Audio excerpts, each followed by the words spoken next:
So this is a review for All Fowled Up. And with me today to hopefully not foul anything up is my good friend S.C. MacPeter. Say hi. Hello, everyone. Are you a chicken hawk? I do have a big taste for poultry. As mentioned, this is a review for All Fowled Up, released on the 19th of February 1955. It had a Blue Ribbon reissue sometime in 1969, so I think it's one of the last few that were re-released. It's the 732nd in the series, and it's directed by Bob McKimson.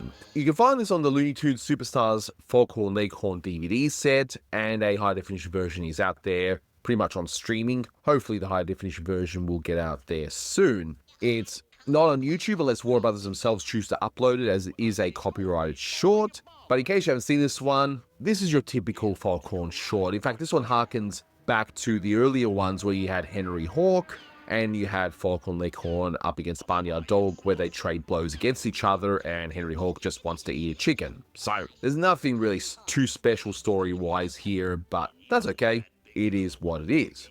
So a few bits of trivia for this one. This is actually the first Henry Hawk short since 1952's Excited Rooster, and it's actually his second last overall. He would appear one more time in 1961 in Strangled Eggs. And people may not realize this, but Henry Hawk was actually a much bigger comic book star, and as a result, they probably just chose to put him in here again just to remind people of that fact, or maybe he was just popular enough that they wanted to put him in. I don't know. He was probably popular enough to keep warranting appearances in cartoons, because he first appeared in The Squawking Hawk. After The Squawking Hawk, he became prominent in the comics enough for they requested another one from Bob McKimson, which began the Foghorn series, and Chuck Jones even did one more, You Were Never Duckier, later on. So evidently there was still enough to keep Henry Hawk going on every now and then. That's probably why they would do the goof. No, I don't know why they kept doing the Goofy Gophers. I guess they were just characters that audiences wanted every year. It's strange what characters would appear that were miscellaneous and which ones weren't. But yeah, Henry Hawk was popular enough where he would show up a few times.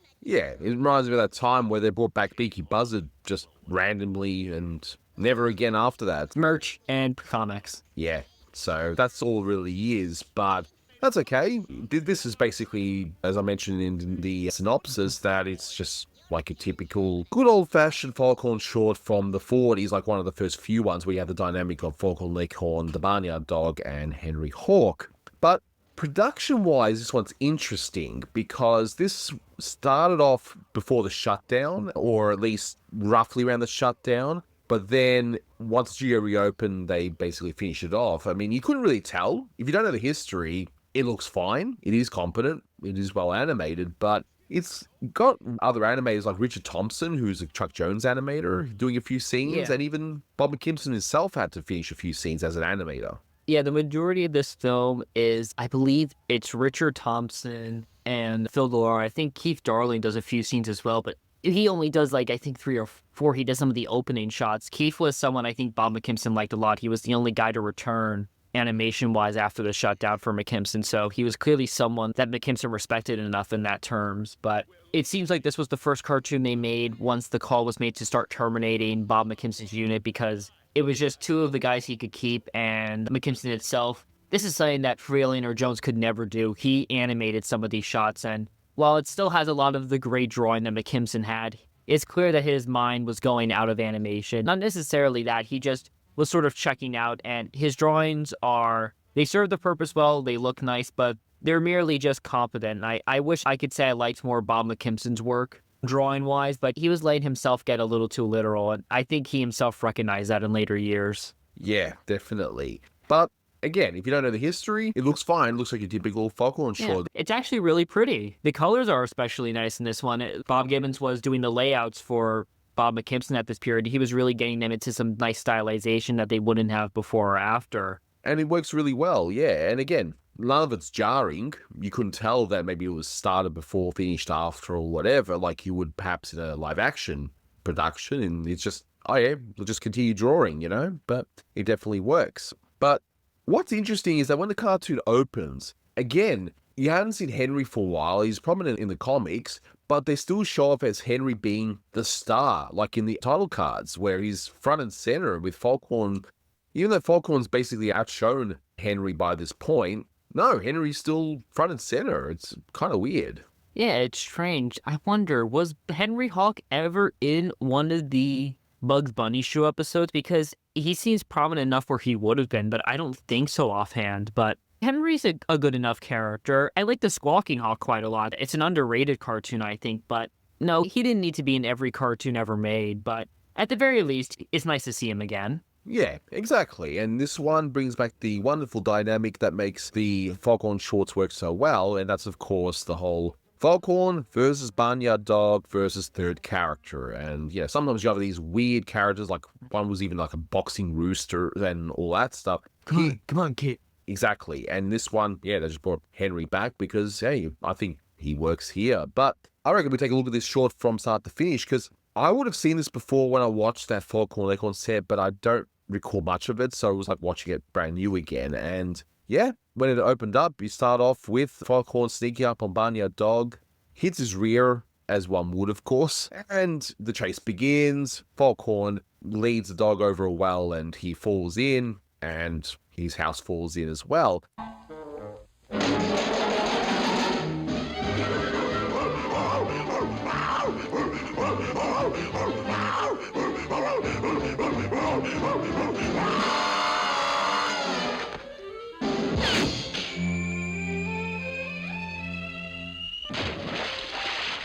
I guess compared to some of the more elaborate gags of the 40s, this one isn't exactly as exciting, but it's fine for what it is, I think. Yeah, this one has quite some slower pacing. We are recording some cartoons that are having slightly slower pacing. It's probably partially due to budget cuts and taste and the fact that they're doing gags that are supposed to be less expensive. But no, this cartoon is all right. It's very pretty, as we've said. It looks nice, at the very least, but some of the scenes are also very lengthy compared to the usual cartoons. I've noticed that some of the scenes go on very long. That isn't necessarily that they're badly timed, they just go on longer. Exactly.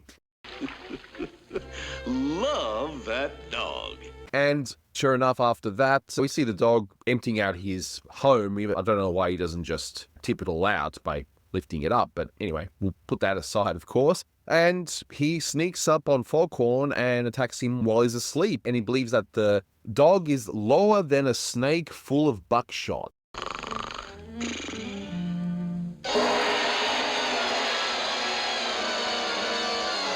Hey, what, I say, what, who? Oh, it's that dog again. That dog is lower than a snake full of buckshot. And he can gently break him in two with my good right arm, and it's got one of my favorite scenes where he's trying to show off his muscle, and it's up sagging. It's a nice opening, sets up the dynamic. It's fine for what it is. Actually, that muscle bit kind of reminds me of what Bugs did in one short. Like, he just shows off muscle and just droops like that. Well, I'll just have to pay a visit to that blubber-headed hound and gently break him in two with my good right arm. Don't look so good. It's a nice staging as Foghorn's doing push-ups and Henrietta passes by with the small legs. Yes, I like that. The chicken actually has a name, Henrietta, so there we are. Henrietta, is this man bothering you? And yeah, sure enough, he picks up Henrietta. Henry Hawk's there, tries to fight Foghorn. What in the world has happened to your legs? Hey, what's your big idea? Give me back my chicken. Your chicken? Yeah, I'm a chicken hawk and I'm after chicken. Are you a chicken? If you are, come along quietly before I mess you up. And Foghorn sends Henry on a ride on a plate, and he goes over to the dog's kennel, which I guess he must be scared of the Martians, and he must be full on into the sci-fi craze that was happening at the time. So in the 50s, Western craze, sci-fi craze. That's pretty much it in the 50s, okay? You know, especially the B-rated sci-fi schlock that was coming out at the time. I think that scene of Henry trying to grab Foghorn on the ground, the big close-up, that's by Dick Thompson. And it's not as underplayed as McKimson would usually have his animators doing it. I really liked how it was drawn. It looked really nice. Dick Thompson was a very talented animator. 100%. That's why some of the scenes might look a little different than usual if you've been paying attention to it. Again, general audiences wouldn't really know so much, but for those in the know, yeah, you can notice that some scenes do look a little bit different than what McKimson would usually do. But in any case, Henry's on a literal saucer, and it's a flying saucer. I mean, yeah, sure. That works. Flying saucer. Little man from Mars.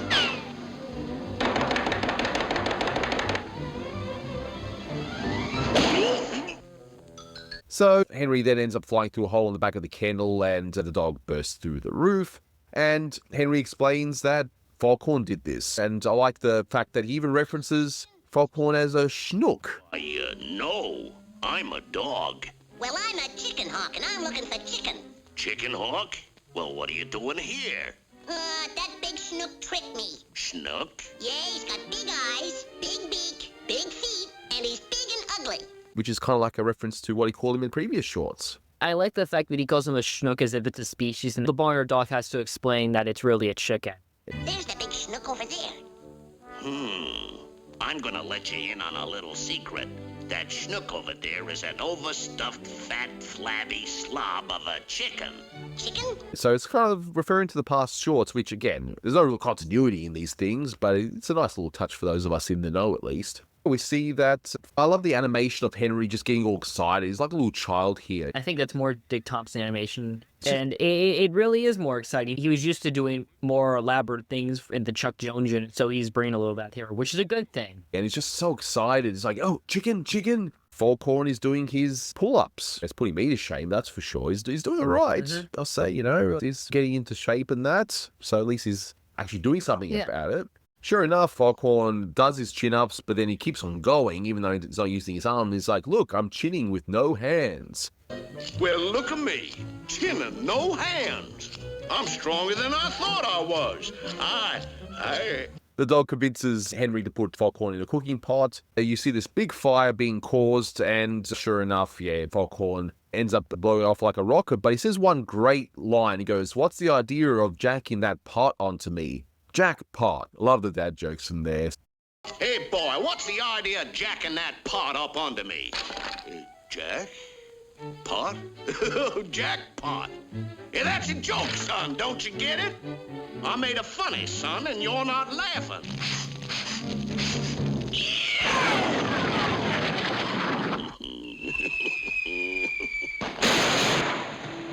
What's also interesting about this short is that for the rest of the short, every single thing that Foghorn does just backfires. He doesn't have any win for the rest of the short, which I thought was It's quack shot. Pretty much. It looks better here. And as I mentioned before we started recording, it has, I think, the funniest time McKimson used the joke of, fortunately, I'll keep my feathers numbered for such an emergency, because it's this funny trap, and it has the brilliant line right before then. Exactly. So he constructs this beautiful pipeline. He tests it out, but then when he actually goes to do it for real, the actual lighter goes back the other way, caused by the dog, and blows him up. But he says the brilliant line, this is going to cause more confusion than a mouse at a burlesque show. That is fantastic.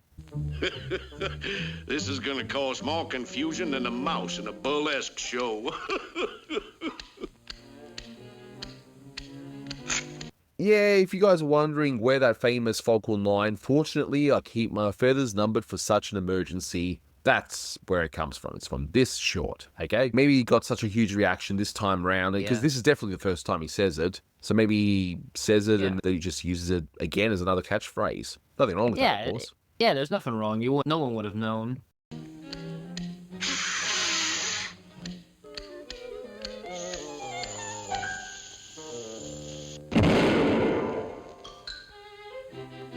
Fortunately, I keep my feathers numbered for just such an emergency. And finally, we see that Foghorn takes the dog and his kennel near a cement truck. So he puts a little bit of cement, secures the kennel on there, and we get this wonderful bit of timing where, the cement just ends up pouring onto Foghorn.